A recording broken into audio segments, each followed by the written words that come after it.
Champion बनो प्रतियोगिता में मंचासीन बहुत सारे जने भाई, मैं तो सभी पिता तुल्य मेरे बुजुर्गों को तो प्रणाम करता हूं। और उपस्थित हमारे एयू बैंक के मैनेजर हैं हरलाल जी बाजिया, सुल्तान जी से भी मेरी बात हुई थी लेकिन वो कहीं कोर्ट में फंस गए कोई काम से। मंचासीन सभी मेरे अतिथिगण, उपस्थित इस प्रतियोगिता में शामिल होने वाले छात्र और छात्राएं, नौजवान साथियों, इस प्रतियोगिता को संपन्न कराने में आदरणीय जावर जी, ललित जी, अशोक जी, सभी लोगों का मैं, जो नौजवान पीढ़ी के लोग हैं उनका मैं तहे दिल से धन्यवाद करता हूं। ये पहले मैं जब विधायक था, जब भी मैं आया था आपके बीच में इसी प्रतियोगिता के कार्यक्रम में, जब उधर किया गया था, आज इधर है, इतना भी ध्यान है मुझको, देख लो आप। पिछली बार वहां उस साइड में किया गया था, आपके इस साइड किया गया।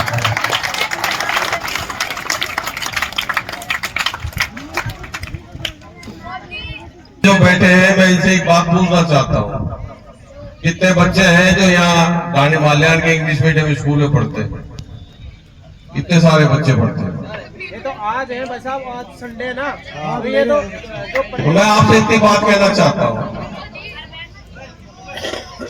आने वाला समय को देखते हुए शिक्षा के क्षेत्र में बहुत सारे काम हमने पिछले 3 साल में किया। अब आप कहोगे 5 साल मिलते हैं, 3 साल की बात क्यों करते हो? 2 साल तो आप भी घर में थे और मैं भी घर में ही था। एक विधायक को 5 साल मिलते हैं, मेरे को 3 साल ही मिले, क्या आप सब जानते हो। लेकिन उस 3 साल के कार्यकाल में भी यहाँ के सर्वांगीण विकास के अंदर जो आवश्यकताएं है उसकी पूर्ति करने के लिए जो मेरे से बन पड़ा वो आपके सामने है। मैं मेरे कामों की बखान नहीं करना चाहता, एक विजन था मेरा काम करने का। मैं सरदार जी कलवाड़िया के चरणों में नमन भी करता हूं और मैं सौभाग्यशाली हूं कि मुझे ऐसे शहीदों का कुछ अंश काम करने का मौका मिला। जब मैंने काम शुरू किया तो इधर से जब आवाज आई कि साहब हमारे भी कोई है, और कितना पुराना मामला था, उसको देखते देखते करते करते आखिर ये काम संपन्न हो पाया। ये आप सबका सहयोग था और मेरा काम करने का तरीका था, जिससे आज ये भव्य स्मारक बन के आपके बीच में तैयार है। देखिए, हम जिस देश में रहते हैं, जिस प्रदेश में रहते हैं, आज का जमाना इतनी तेजी से बदल रहा है कि हम जो खेल के प्रति जो रुझान किसी जमाने में हुआ करता था, वो आज दिन दुगनी रात चौगनी उसकी प्रचार और प्रसार हो रहा है। बच्चे और बच्चियां उसके अंदर आगे बढ़ने की ललक जो ग्रामीण क्षेत्र हो चाहे शहरी क्षेत्रों को देखने को मिलती है। निश्चित रूप से ये जो ग्राउंड था, इसके ऊपर ये जो 4 दीवारी का काम था, चाहे और कोई काम था, इसका उद्देश्य एक ही था मेरा कि इस ग्राउंड को पूरा ढंग से बंद करके इसको अच्छी तरह डेवलप किया जाए। जो आसपास के क्षेत्र के हमारे बच्चे हैं वो यहाँ पे खेल सके, अपने उस कौशल को उभार सके और प्रदेश में और देश के अंदर और अंतर्राष्ट्रीय स्तर पर आगे निकल सके। इस भावना को रख के इस काम को करने का काम किया। शिक्षा के क्षेत्र में मैं विधायक बना, बहुत सारी स्कूलें ऐसी थी जिनकी हालत खराब थी, ना तो वहां कमरे पूरे थे, ना 4 दीवारी थी, कमरों की छतों की हालत खराब थी, आज भी है। लेकिन मैंने अपने विधायक कोष से करोड़ों रुपए लगा करके उन स्कूलों का पुनरुद्धार करने का काम किया, क्योंकि हमारी जो जनरेशन है नई, जो इन स्कूलों में पढ़ने जाती है, अगर उनको ढंग से बैठने की व्यवस्था ही नहीं मिलेगी तो पढ़ाएंगे कैसे।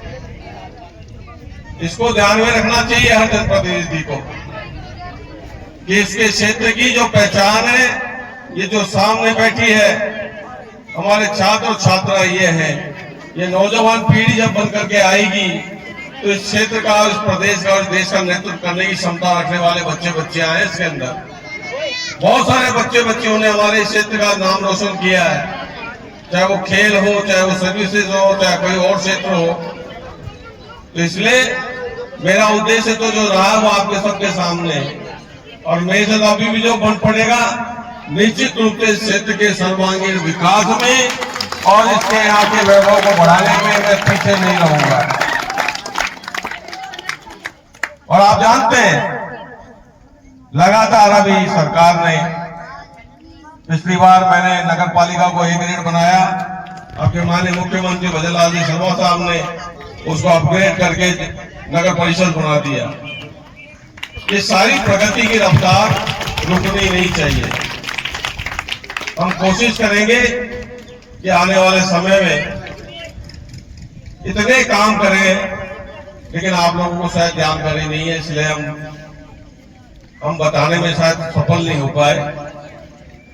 लेकिन मैंने वो काम करे, बिलांदापुर जैसी जगह के अंदर साइंस सब्जेक्ट नहीं था, आसपास के क्षेत्र में साइंस सब्जेक्ट नहीं था। वहाँ पढ़ने वाले जो कमजोर बच्चे बच्चियां हैं, खासतौर से बच्चियां हैं, वो दूर जाकर के साइंस ले नहीं सकती थी, इसलिए छोड़ देती थी। मजबूरी ये थी कि दूसरा सब्जेक्ट लेना पड़ता था। वहां साइंस खोली मैंने। आप मालूम करना कितने साल बाद वहां साइंस खोली। वही ऐसे एक नहीं कई उदाहरण है। ये शिक्षा का जो क्षेत्र है और जो स्वास्थ्य का क्षेत्र है, दो एक ऐसे क्षेत्र हैं जिसके अंदर हमारा क्षेत्र अगर अच्छी तरह डेवलप होकर के खड़ा नहीं होगा तो आने वाले समय में हम दूसरे क्षेत्रों से पिछड़ते चले जाएंगे। आज सबसे ज्यादा इंग्लिश मीडियम स्कूल खुली तो राजस्थान में, राजस्थान शाहपुरा विधानसभा क्षेत्र में खुली। आज इंग्लिश मीडियम स्कूलें बहुत अच्छी चल रही है कई जगह। कई जो स्कूलें थी बंद होने के कगार पे थी। तो ये जो काम है, हम तो कई काम ही कर सकते हैं। बाकी ये एक गणवा बाग जो से ना राजनीति को मेरा माने कमाओ जल्दी लगा पास नहीं पाया गुणा हुआ कमाता है मेरे को। अफसोस इसी बात का है कि जिस रफ्तार से हम विकास के काम को लेकर के चल रहे थे, वो उम्मीद ये थी कि भाई 5 साल और मिलेंगे तो जो तमन्ना है इस क्षेत्र के काम की जो पूर्ति करनी है उसको मैं कर पाता। लेकिन ठीक है, आज सरकार है, सरकार से जो भी बन पड़ेगा वो भी ला करके इस विधानसभा क्षेत्र में लगाएंगे। माननीय मुख्यमंत्री जी हरदम पूछते रहते हैं और कोई काम हो तो बताइए। तो हमारा तो उद्देश्य एक ही है। आज इस 14 पंचायतों में 10 पंचायतें इधर नहीं लगी हुई है, उसके अंदर कोई सरकारी कॉलेज नहीं था हमारे यहाँ। और राणावास में सरकारी कॉलेज बना है, कितने समय बाद बना है, ये बुजुर्ग लोग बैठे शायद सब जानते होंगे। इसके लिए बना दिया। ये मेरे खून में उस माँ का खून है जिसने इस हरदम पूरे प्रदेश के अंदर आम जनमानस के लिए काम करने का काम करा, जिसकी पहचान आज भी उसी पूरे प्रदेश में भी है और यहाँ भी है। और मैं भी उसी का खून हूं। मेरा उद्देश्य एक ही है, मैं किसी भी हालात में रहूं, लेकिन मैं अपने इस कर्म को नहीं छोड़ूंगा, इस काम को नहीं छोड़ूंगा। और मैं निश्चित रूप से कम इतना तो कोई कहेगा, ये बच्चे कहेंगे बड़े होने के बाद में कि एक आया था जिसने हमारे लिए व्यवस्था करके गया।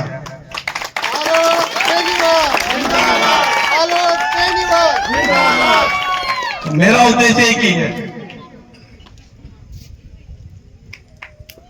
जिनको काम जो सार्वजनिक जीवन में रहते हैं कटाक्ष करने का काम नहीं करना चाहिए।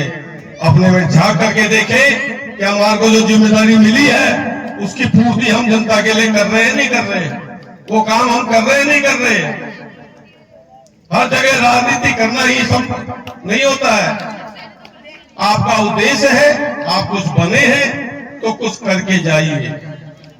आज मैं कुछ नहीं करता, 3 साल के पीरियड में जो मैंने काम किया, मैंने जो व्यवस्थाएं करने का काम किया इस क्षेत्र के आम आदमी के लिए, अगर मैं नहीं करता तो आज मुझे कोई नहीं बुलाता है, यहाँ पर कोई नहीं बुलाता मुझे। और मैं आपका धन्यवाद करता हूं। आपको जागरूक करने के लिए आया हूं खाली, और ना मैं कोई चुनावी भाषण देने आया हूं, ना कोई और बात करने आया हूं आपसे। सिर्फ इतनी बात कहने आया हूं, अपने भविष्य को अच्छा बनाने का काम करें। ये बच्चे हमारी धरोहर है, ये बच्चे हमारी धरोहर है। इनको जैसा अच्छी व्यवस्था करके दोगे, अच्छे संस्कार दोगे, अच्छे काम करोगे, निश्चित रूप से इस क्षेत्र की जो शान रही है सदा से, उसको ऊपर से ऊपर ले जाने का काम हम सबको मिलकर करना है। ये अकेला मेरा काम नहीं है, आप सबका भी काम है। और मेरे को आपने जो सहयोग दिया 5 साल में, उसके लिए मैं आपका धन्यवाद भी करता हूँ। और इतना विश्वास देता हूं, मेरे से जो बन पड़ेगा निश्चित रूप से इस क्षेत्र के आम जन मानस के लिए, 36 कौम की जनता के लिए जो भी मेरे से बन पड़ेगा निश्चित रूप से मैं करूंगा। मैंने कोई भी काम किया, मैंने कभी ये नहीं देखा वहां पे, और ना मैं राजनीति करी कि ये क्षेत्र मेरे लिए कम रहा है, ये क्षेत्र मेरे लिए ज्यादा रहा है। मैंने जहां भी काम किया आप उठा के देख लीजिए, मेरे को कहने की आवश्यकता नहीं। लेकिन इतनी बात जरूर कहता हूं, विकास को अगर भूल गए, व्यवस्थाओं को अगर भूल गए, तो हम कहीं ना कहीं बहुत जो पीछे रहे वो फिर पीछे रह जाएंगे। इसलिए मेहरबानी करके काम को सराहें भी, और जो काम रह गए हैं उसको कराएं भी। ये दोनों काम हमारे को करने हैं। आपने बुलाया और मान सम्मान दिया, उसके लिए आपका बहुत बहुत आभार और धन्यवाद है। मैं सभी यहाँ पे बुजुर्ग बैठे हैं उनका दो प्रणाम करके आशीर्वाद लेता हूँ। देखिए, हमारा संबंध इस क्षेत्र से ना तो राजनीतिक रहा, आज 70 साल हो गए हमारे को। किसको कहते हैं 70 साल? एक उम्र पूरी कर लेता है आदमी और वो आगे जाने की तैयारी कर लेता है। मैं बता दूं तुसाने, अभी जो काम रह गए ना वो भी चालू होंगे। आप तसल्ली रखो, आपको काम कराएंगे। आपको